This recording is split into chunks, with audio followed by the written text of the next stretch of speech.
Today we celebrate President's Day.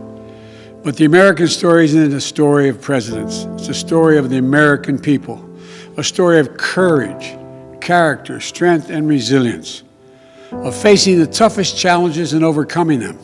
It was true when Lincoln saved the Union. It was true when Franklin Delano Roosevelt told us the only thing we had to fear was fear itself. It was when John Kennedy stood in the winter air and summoned the country to serve. It was true when Lyndon B. Johnson watched the images from Edmund Pettus Bridge on Bloody Sunday and went to Congress to guarantee voting rights. Today we're living through another long, dark winter in our nation's history. Understanding what you may hear about me, I have incredibly good judgment.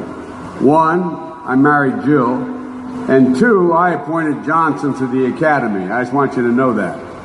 Just clap for that, you stupid bastards. I know the story of the history of the journey of this nation.